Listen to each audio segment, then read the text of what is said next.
Assalamualaikum warahmatullahi wabarakatuh.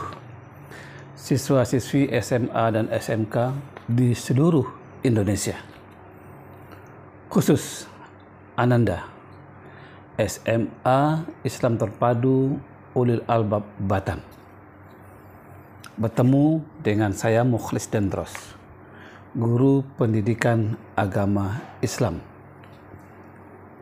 khusus untuk kelas 11.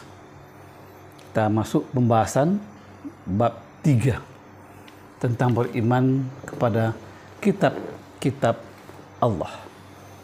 Kali ini dengan judul fungsi dan kandungan Al-Quran.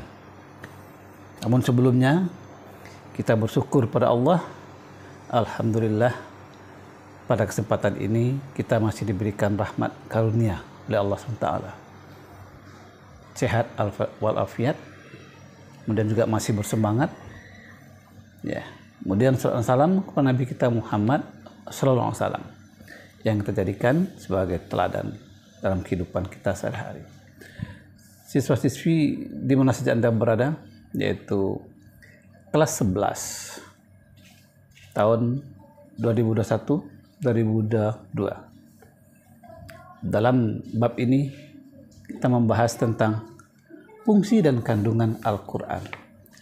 Pada tayangan-tayangan sebelumnya, kita telah mempelajari bahwasanya Al-Quran itu bagi seorang mukmin harus dimiliki, harus dibaca, dikaji, dan juga diamalkan dalam kehidupan sehari-hari.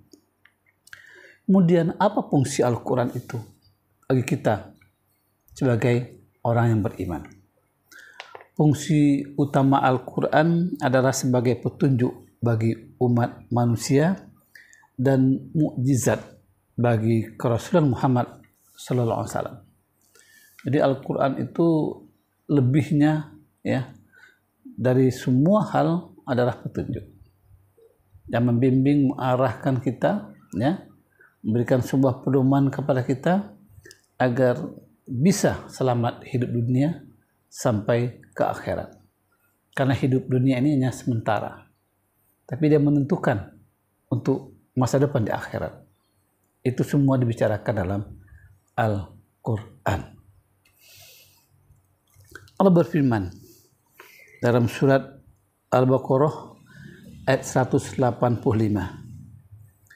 Sahru Ramadan allazi unzila fihi al-Quran hudal linnas wa bayyinat minal huda wal furqan. Pada bulan Ramadan lah Al-Quran itu diturunkan sebagai petunjuk bagi manusia dan sebagai penjelasan dari petunjuk-petunjuk itu. Kemudian juga ada sebagai furqan. Jadi petunjuk Al-Quran itu bukan untuk orang beriman saja. Linnas, semua manusia. Siapa saja manusia bisa untuk mengkaji dan meneliti Al-Quran. Apalagi orang beriman. Tentu lebih spesifik dia, ya, untuk mengkaji, meneliti, dan menjadikan Al-Quran itu sebagai petunjuk dalam kehidupannya. Sehingga tidak ada satu hal pun dalam kehidupannya itu melenceng dari Al-Quran. Itu idealnya. Kalau terjadi pelencengan, berarti telah terjadi penodaan terhadap Al-Quran, dan itu juga berarti telah menodai, ya, ikrarnya, syahadatnya sebagai muslim. Ada beberapa fungsi dari Al-Quran itu. Yang pertama, Al-Quran itu sebagai petunjuk pada manusia, sebagaimana ayat tadi, hudal linnas, petunjuk bagi manusia, bukan orang beriman saja. Seorang dokter bernama Maurice Bucaille, orang Perancis, dia mendapat amanat agar meneliti jenazah Fir'aun. Sementara jenazah Fir'aun itu berada di Museum Inggris. Maka sebuah proyek besar ini, ya, dibawalah jenazah Fir'aun itu ke Perancis. Diteliti oleh sang dokter ini. Diteliti apa gerangan tentang jenazah Fir'aun sehingga detik ini jenazah Fir'aun itu masih ada. Ya, ada apa? Ketika sampai jenazah itu di Prancis, diteliti, dia cari referensi tentang Fir'aun, dia kumpulkan semuanya. Bahkan dari berbagai Alkitab juga dia kumpulkan referensi tentang Fir'aun. Tapi tak satu pun referensi buku-buku yang dia baca tentang Fir'aun itu yang lengkap. Dan dia tidak menemukan hal istimewa dalam jenazah Fir'aun. Akhirnya dia membaca Al-Quran. Dia teliti terjemahannya. Ya, dia teliti bacaan Al-Quran itu yang menceritakan tentang Fir'aun. Dan hanya satu-satunya Alkitab, kata dia, yang lengkap membicarakan tentang Fir'aun. Ya, sejak tenggelamnya sampai dia berseteru dengan Nabi Musa alaihissalam, bahkan ketika Nabi Musa sejak kecil pun ceritakan dalam Al-Quran. Sampai detik-detik dia meninggal, sampai dia diangkat pun dalam kondisi yang mengenaskan karena mati di lautan merah, tenggelam. Semua itu dibicarakan Al-Quran. Akhirnya sang dokter Maurice Bucaille ini setelah meneliti tentang Fir'aun itu dan menemukan satu kesimpulan bahwasanya betul Fir'aun itu tenggelam karena jenazahnya ya itu ada unsur garam di dalamnya, dan akhirnya dia menyatakan diri sebagai Muslim. Petunjuk bagi manusia. Itu fungsi Al-Quran. Yang kedua, Al-Quran itu sebagai bukti mukjizat ya atas kebenaran risalah Nabi Muhammad Sallallahu Alaihi Wasallam. Seorang profesor bernama Tajatsat dari Thailand, dia membaca tentang Al-Quran bahwasanya ada ayat yang mengatakan siapa saja yang dimasukkan ke dalam neraka, dibakar sampai hangus, kemudian diangkat kembali, diganti dengan kulit baru, lalu dibakar lagi sampai berkali-kali. Dia berpikir, kenapa kok cuma dibakar saja sampai hangus? Kenapa kok tidak dibakar sampai hancur? Dia seorang dokter juga. Rupanya dia menemukan bahwasanya kalau kulit manusia ini dibakar sampai hangus, setelah hangus kulit bagian luar ini tidak merasakan sakit lagi. Tumbuhannya diganti dengan kulit baru. Akhirnya Profesor Dr. Tajatsat ini menyatakan diri juga tentang keislamannya. Sebuah mukjizat yang ditemukan di dalam Al-Quran. Ini digambarkan dalam surat Al-A'raf ayat 203. Kemudian Al-Quran itu merupakan pemisah antara yang hak dan yang batil. Jadi Al-Quran itu bicarakan halal dan haram. Ya, ada halal, ada haram, dan juga ada yang subhat yang belum jelas kehalalan dan keharamannya. Nah, orang yang beriman kepada Allah jelas dia memihak kepada yang benar, yang halal. Sementara yang tidak beriman kepada Allah dia akan memihak kepada kebatilan.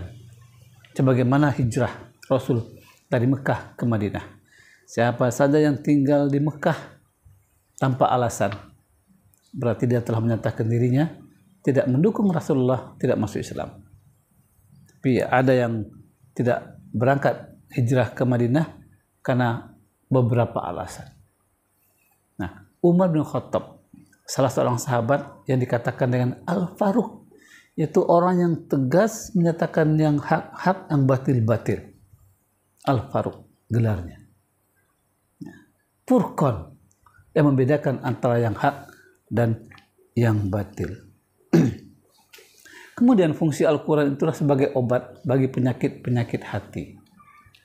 Jadi penyakit fisik secara medis bisa diobat sebagaimana dokter yang memberi obat. Apakah obat itu berupa kimia atau obat itu berupa ramuan yang kita sebut dengan herbal, itu penyakit fisik.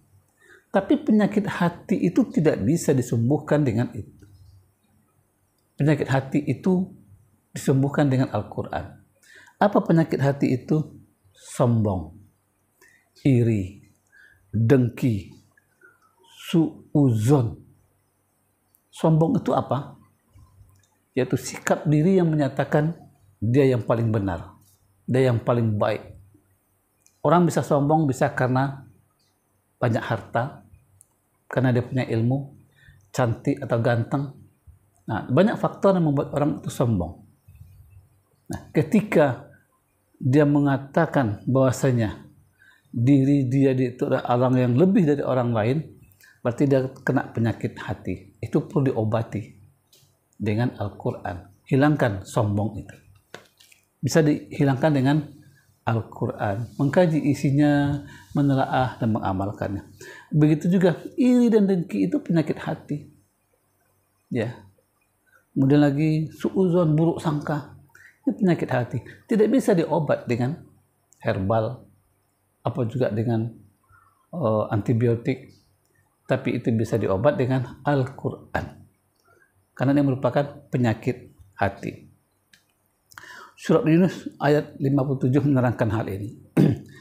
Kemudian Al-Quran itu fungsinya sebagai nasihat bagi siapa saja, ya, dan juga pada orang beriman dan bertakwa. Jadi orang beriman dan bertakwa saja, ya, harus diberikan nasihat dari Al-Quran. Apalagi yang belum beriman, ya, yang belum bertakwa. Banyak seharusnya nasihat-nasihat yang diberikan. Dan memang banyak Allah menceritakan dalam Al-Quran tentang, ya, nasihat-nasihat kepada orang-orang beriman. Contohnya, ya ayyuhallazina amanu kutiba alaikumusiyam. Hai orang-orang beriman, diwajibkan kepada kamu berpuasa. Kemudian juga dikatakan oleh Allah, ya ayyuhallazina amanu, hai orang beriman, ku anfusakum wa ahlikum naro. Hai orang beriman, jaga dirimu dan keluargamu dari api neraka. Kemudian yang terakhir, fungsi Al-Quran itu adalah sebagai pembenar kitab-kitab terdahulu. Jadi sebelumnya Allah telah mengirimkan kepada para nabi dan rasul kitab, yaitu Taurat, Zabur, Injil, dan kepada Nabi Ibrahim berupa suhuf-suhuf. Semua kitab-kitab itu Allah nyatakan benar, diturunkan kepada para nabi dan rasul pada masanya. Tetapi kitab-kitab terdahulu itu tidak bisa lagi dipakai sebagai acuan untuk diamalkan, karena dia sudah dicemari oleh tangan-tangan kotor ketika Al-Quran telah datang. Satu ketika Rasul melihat Umar bin Khattab memegang-megang kitab Taurat atau Zabur. Apa kata Rasulullah? Hai Umar, singkirkan itu. Andai kata Nabi Musa hadir pada hari ini, maka dia akan tinggalkan kitab itu dan dia akan mempelajari Al-Quran. Sampai begitu. Jadi kalau sebatas kita untuk membaca kitab-kitab itu tidak jadi masalah. Tapi untuk mengamalkannya tidak boleh lagi. Karena sudah banyak ditambah, dikurangi oleh tangan-tangan kotor yang tidak bertanggung jawab. Padahal Al-Quran Allah janjikan untuk, ya, dijamin sampai akhir zaman. Inna nahnu nazzalna zikra. Sesungguhnya kami telah menurunkan Al-Quran, az-zikr. Wa inna lahu lahafizun. Dan kamilah yang akan memeliharanya. Jadi Allah sendiri akan menjamin Al-Quran itu akan terpelihara sampai kapanpun juga. Walaupun ada upaya-upaya dari orang-orang jahat untuk mengotak-atik Al-Quran, menambah, mengurangi dan segala macam, tapi upaya itu tidak berhasil. Nah, anakku sekalian, para siswa dan siswi kelas 11. Nah, itu yang dapat disampaikan berkaitan tentang fungsi Al-Quran. Jangan bosan-bosan untuk mengkaji, mengamalkan, ya, Al-Quran. Karena ini merupakan petunjuk bagi kita yang akan mengantarkan kita selamat hidup di dunia dan juga di akhirat. dukung channel pendidikan dan dakwah Mukhlis dan Dros. Like, share, and subscribe. Demikian. Lebih kurangnya mohon maaf. Bila taufiq hidayah. Assalamualaikum warahmatullahi wabarakatuh.